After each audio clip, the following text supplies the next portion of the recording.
Hi friends, అందరికీ నమస్కారం. Welcome to our channel. అతి త్వరలో మనకి ఆంధ్రప్రదేశ్లో టెట్ అదేవిధంగా డిఎస్సి జరుగుతుందన్నమాట. సో దానికి సంబంధించి ప్రతి సబ్జెక్ట్ని క్షుణ్ణంగా చదవాల్సిన అవసరం ఉంది. అదేవిధంగా వాటిని మనం ఎంతవరకు చదివామనేది కూడా టెస్ట్ చేసుకోవాల్సిన అవసరం ఉంటుందన్నమాట. సో ఈ వీడియోలో మనం 3వ తరగతి నుంచి 10వ తరగతి వరకు తెలుగు టెక్స్ట్ బుక్స్లో ఉన్నటువంటి మోస్ట్ ఇంపార్టెంట్ పర్యాయ పదాలకు సంబంధించి డిస్కస్ చేయడం జరుగుతుంది.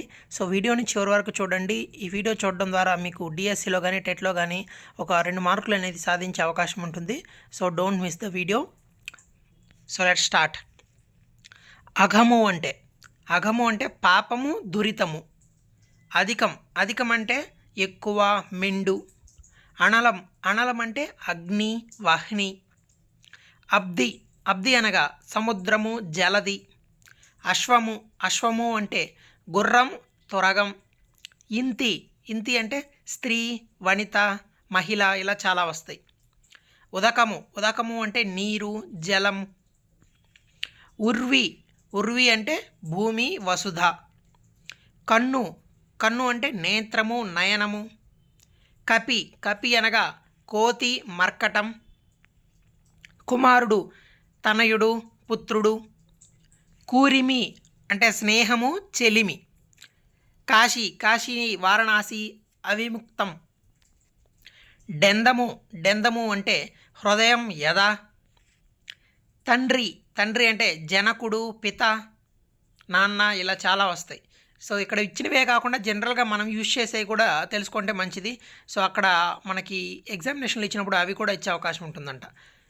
తరుణం అంటే సమయము, కాలము. ధనుజులు అంటే అసురులు, రాక్షసులు. దుఃఖము, ఖేదము, బాధ. నంది అంటే వృషభము, ఎద్దు. నారి అంటే స్త్రీ, పొలతి, మహిళ. పరులు అంటే ఒరులు, ఇతరులు.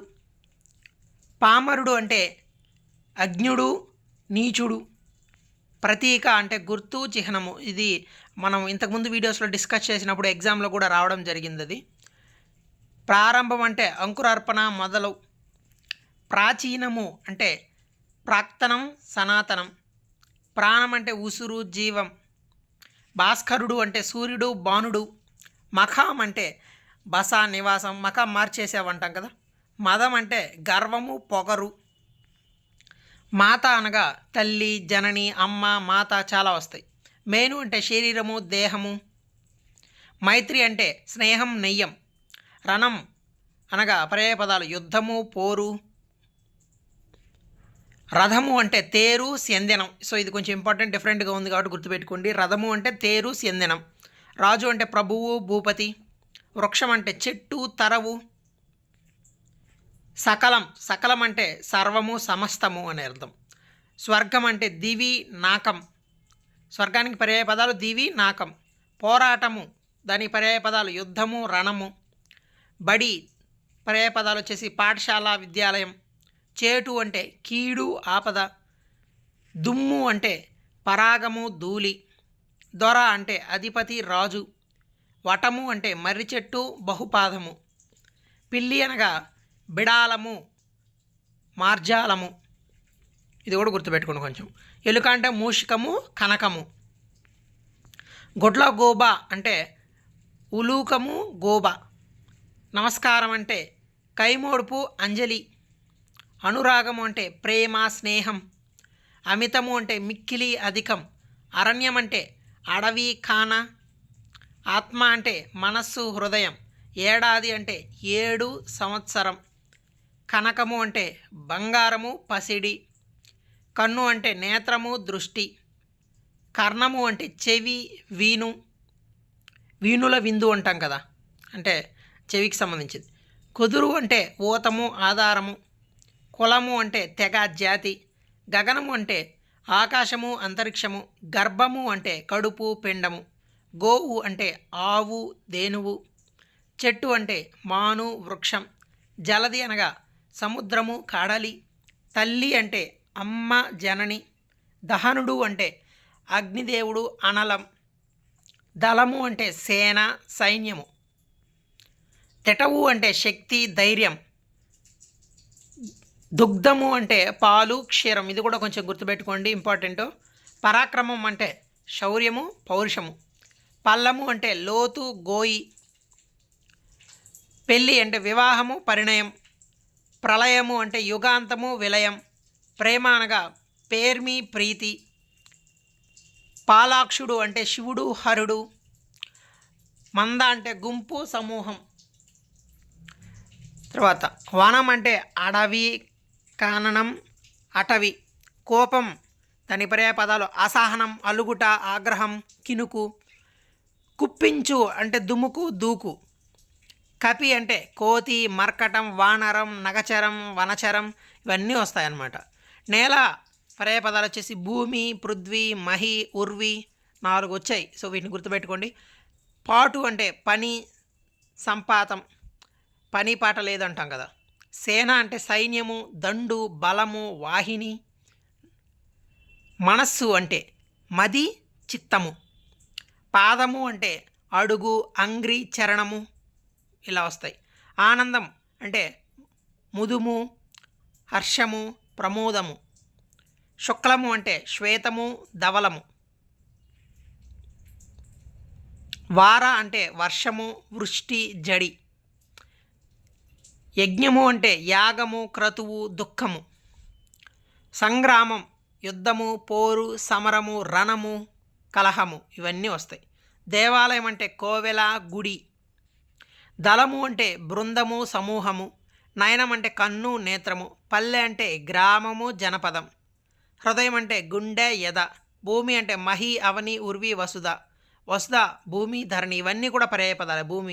భూమికి మహి, అవని, ఉర్వి, వసుధ, భూమి, ధరణి ఇవన్నీ వస్తాయి అన్నమాట. ఆకాంక్ష అంటే కోరిక, ఆశ, ఇచ్చ. ఇప్సితం అన్నా కూడా కోరిక వస్తుంది అనమాట. రాత్రి అంటే రేయి, నిశ. సహకారం పర్యాయ పదాలు వచ్చేసి సహాయము, తోడ్పాటు, సాయము. దూరం అంటే దవీయము, దవ్వు, దౌ. కేతనము అంటే పతాకము, జెండా, ధ్వజము. ప్రపంచం పర్యాయ పదాలు వచ్చేసి జగతి, విశ్వం, లోకం. క్ష్మ అంటే భూమి, ధరణి. కీర్తి అంటే యశస్సు, ప్రధ, ప్రసిద్ధి. పట్టుకొమ్మకి పర్యాయ పదాలు వచ్చేసి ఆధారము, ప్రావు, ఆశ్రయము. ప్రగతికి పర్యాయ పదాలు పురోగతి, అభివృద్ధి, పురోభివృద్ధి. సూర్యుడి పర్యాయ పదాలు వచ్చేసి మిత్రుడు, అర్యముడు. బంగారానికి పర్యాయ పదాలు పుత్తడి, స్వర్ణము, హేమము, పసిడి. దైత్యులు అంటే రాక్షసులు, అసురులు. ధ్వని అంటే శబ్దము, రవము, చప్పుడు. జగం పర్యాయ పదాలు వచ్చేసి ప్రపంచము, లోకము. అగ్ని అంటే నిప్పు, చిచ్చు, జ్వలనం. జలం అంటే నీరు, వారి. తర్వాత మైత్రికి పర్యాయ పదాలు చెలిమి, స్నేహము, నెయ్యము ఇవన్నీ వస్తాయి. మ్రాణు అంటే చెట్టు, భూరూహం. రణము అంటే యుద్ధము, పోరు, గొడవ అన్నీ వస్తాయి. లేగ అంటే దూడ, పెయ్య. చిన్న ఆవు దూడ, పెయ్యి దూడ అంటాం కదా అలా. లోటు అంటే లోపము, తక్కువ. వర్ణము అంటే కులము, రంగు. విజయుడు అంటే అర్జునుడు, గాంధీవి. శైలము అంటే కొండ, అద్రి. శోకము అంటే దుఃఖము, బాధ. శౌర్యము అంటే తేజము, ప్రతాపము. శ్రీరాముడు, రాఘవుడు, దాశరథి. స్వప్నం అంటే కళ, నిద్ర. ఆకాంక్షకు పర్యాయ పదాలు వచ్చేసి కోరిక, వాంఛ, ఇప్సితం. ఆశ, ఇచ్చ, ఈప్స, కాంక్ష ఇవన్నీ కూడా ఆకాంక్ష, ఆశ ఇవన్నీ పర్యాయ పదాలే. ఇల్లు అంటే ఆవాసము, గృహము, నిలయము. ఉన్నతి అంటే వికాసము, అభివృద్ధి, పెరుగుదల అని కూడా వస్తుంది. ఉపాధ్యాయుడు అంటే గురువు, చదువు చెప్పేవాడు. వడలు అంటే శరీరము, మేను, దేహము. కథన రంగం అంటే యుద్ధభూమి, రణస్థలి. కలిమి అంటే సంపద, ఐశ్వర్యం. కొండ అంటే పర్వతం, గిరి, అద్రి. కొడుకు అంటే అంగజుడు, ఆత్మజుడు, తనూజుడు. కోవెల అంటే గుడి, దేవాలయం, దేవస్థానం. చిత్తము అంటే మనస్సు, హృదయం. జలం అంటే నీరు, ఉదకము, తోయము. జెండా పర్యాయ పదాలు వచ్చేసి కేతనము, పతాకము. తండ్రి అంటే అయ్య, జనకుడు, పిత, నాన్న అన్నీ వస్తాయి. తీరానికి పర్యాయ పదాలు వచ్చేసి దరి, ఒద్దు, కూలం. తేజానికి పర్యాయ పదాలు వెలుగు, కాంతిపుంజం, ప్రకాశం. నగరం అంటే పురము, పట్టణం, వీడు వీటన్నిటిని కూడా నగరం పర్యాయ పదాలు. పరిమళం సువాసన, తావి, సుగంధం. పసిడికి పర్యాయ పదాలు వచ్చేసి బంగారం, స్వర్ణం, కనకం. భార్య అర్ధాంగి, ఆలు, ఇల్లాలు. కథనరంగం యుద్ధభూమి, రణస్థలి. వనితకు పర్యాయ పదాలు వచ్చేసి పడతి, మహిళ, మగువ.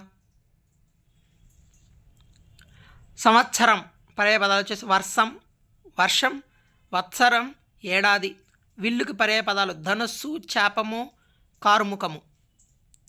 తర్వాత పదం కలుగు అంటే కన్నము, బిలము, రంధ్రము.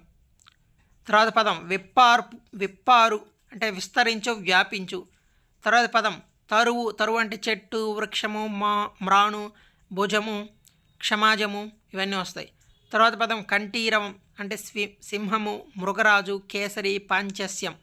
సో ఈ వీడియో మీకు కొంతవరకైనా యూస్ఫుల్ అనిపిస్తే మీ వీడియోని లైక్ చేయండి. ఏమైనా కామెంట్స్ ఉంటే కామెంట్ చేయండి. మీ ఫ్రెండ్స్ కూడా షేర్ చేయండి. Thank you so much.